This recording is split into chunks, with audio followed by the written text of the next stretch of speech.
Aujourd'hui on se retrouve pour vous apporter mon témoignage et vous expliquer comment s'est déroulé notre parcours PMA avec mon chéri. Alors, qu'est-ce que veut dire PMA? PMA, tout d'abord, ça veut dire procréation médicale assistée.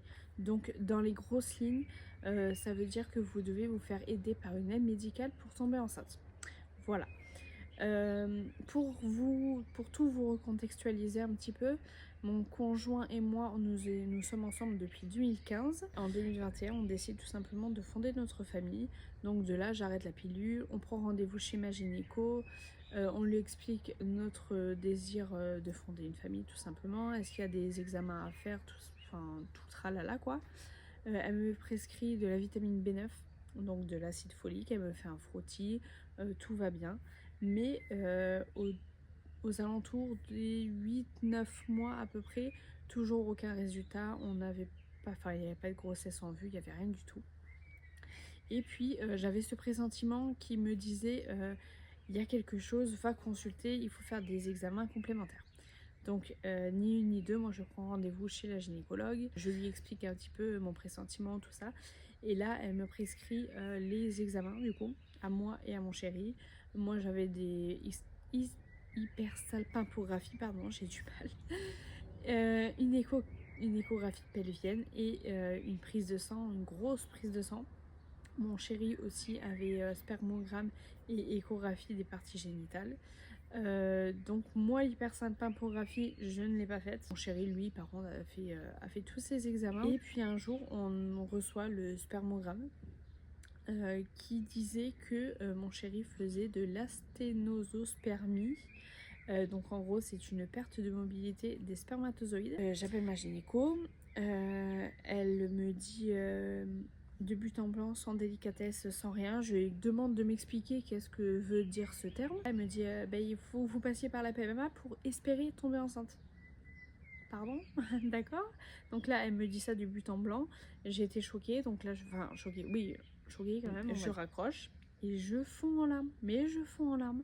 Du coup mon chéri rentre du travail, je lui raconte, il était aussi submergé que moi quoi. Enfin il comprenait, c'est pas qu'on ne comprenait pas, c'est que c'est difficile d'accepter qu'il faille se faire aider pour tomber enceinte, pour avoir un enfant et que ça soit pas naturel. On prend rendez-vous à peu près un mois suivant la nouvelle. Donc à Bordeaux, nous sommes de Bordeaux, du coup on avait le choix entre la clinique privée Jean Villard et je vous donne tous les renseignements comme ça, si vous êtes de Bordeaux aussi vous saurez à qui vous adresser et où surtout, et le CHU de Pellegrin à Bordeaux. J'ai vraiment regardé les taux de réussite des deux, donc pour moi c'était vraiment équivalent. Donc j'ai vraiment pris le premier rendez-vous qui venait, c'était le CHU de Pellegrin. Donc voilà, le premier rendez-vous était quand même 6 mois après. Donc 6 mois après, on fait le premier rendez-vous. La dame très gentille, très compréhensible, elle nous explique tout ce qu'il faut. Elle m'explique que j'ai un SOPK. Du coup, j'ai commencé un traitement par voie orale. J'étais sous chlomide, j'étais sous Dufaston aussi pour déclencher mes règles. Et après, à la fin de chaque cycle, enfin de chaque traitement du coup, il fallait que je fasse une prise de sang pour savoir si je pouvais commencer le traitement du mois suivant, pour savoir si forcément si j'étais pas enceinte, c'est un petit peu normal. Donc au bout de 4 mois, on va revoir cette spécialiste là qui nous dit que ça marche pas. Donc en fait on avait le droit à 2 alternatives. Soit je continuais le chlomide encore pendant 1 mois, ça marche ou ça marche pas, peu importe. Ou soit j'avais directement les injections. Elle m'explique pour les injections qu'il faut garder au frais, qu'il faut faire à des horaires spécifiques, qu'il faut surtout pas arrêter un jour, qu'il faut faire à des horaires précis, mais ça je crois que je vous l'ai dit. Il y a beaucoup d'inconvénients, les effets secondaires. Je le fais 1 mois, 2 mois, 3 mois, 4 mois. Au bout du 4e mois, on a rendez-vous encore avec ces spécialistes parce que ça marche toujours pas. Et de là, elle nous dit ça marche pas au bout de 5 cycles. Il faudra envisager une FIV. Autant vous dire qu'avec mon chéri, on est tombé de 10 étages, on s'y attendait pas du tout. Et au bout du 5e, alors le 5e cycle, qui a eu beaucoup de mal à marcher d'ailleurs, mes follicules ont eu beaucoup de mal à mûrir cette fois-ci. C'est vrai que j'ai dû faire, je sais même pas combien j'ai fait d'injections. combien d'échos pelviennes tous les 48 heures pour surveiller si ça grossissait. C'était compliqué. Donc une fois le déclenchement d'ovulation fait, en fait normalement entre le déclenchement et le commencement d'un autre cycle, normalement, enfin d'un autre traitement, normalement j'avais mes règles.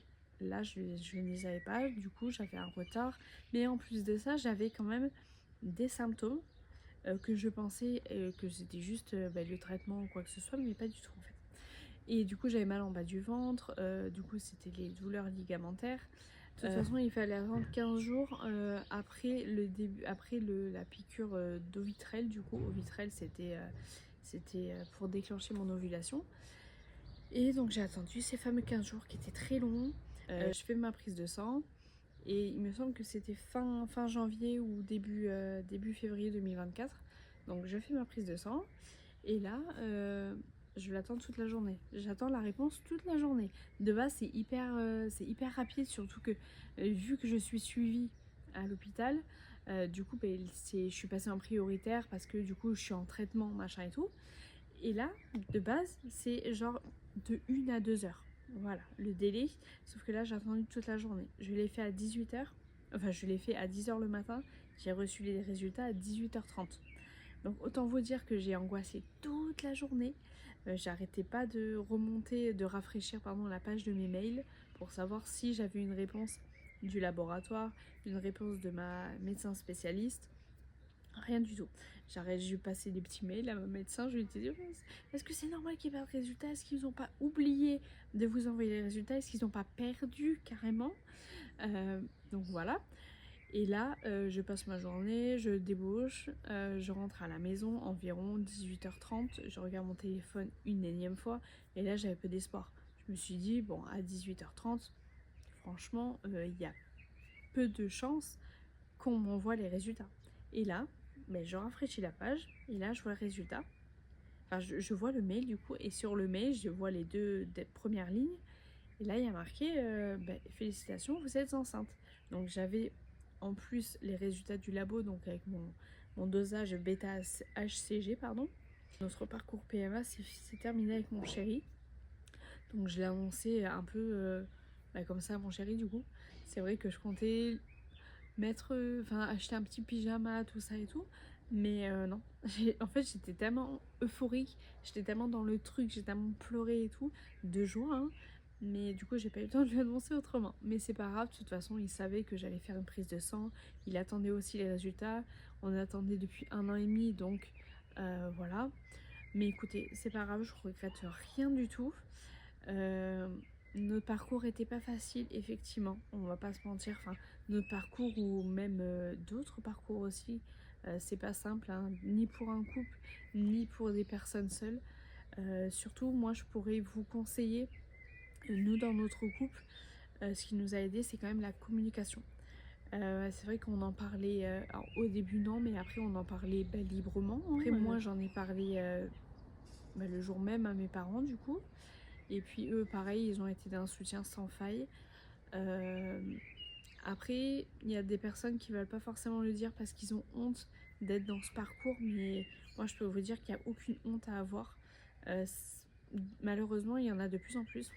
Ceux qui sont encore dans ce parcours, je vous souhaite beaucoup de courage parce que je sais en connaissance de cause que c'est très compliqué.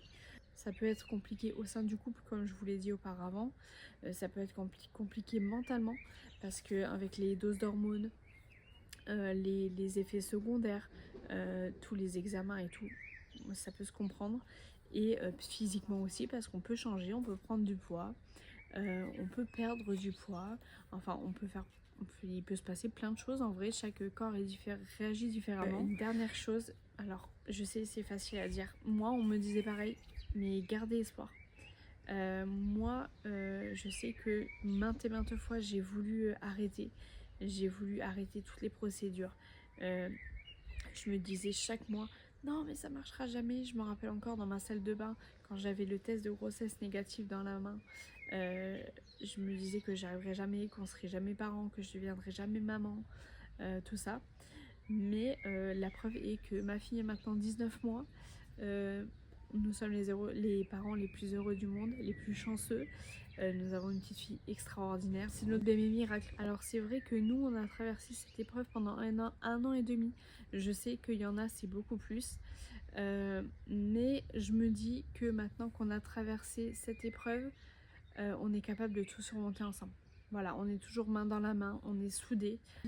Si vous voulez échanger avec moi, n'hésitez pas à me laisser des commentaires, à liker la vidéo, à partager la vidéo, ça me fera connaître et puis ça pourrait aider d'autres personnes aussi. Et si vous voulez échanger avec moi sur les autres réseaux sociaux, vous les avez juste en description. Donc n'hésitez pas. Je vous dis à bientôt dans une nouvelle vidéo. Bye bye!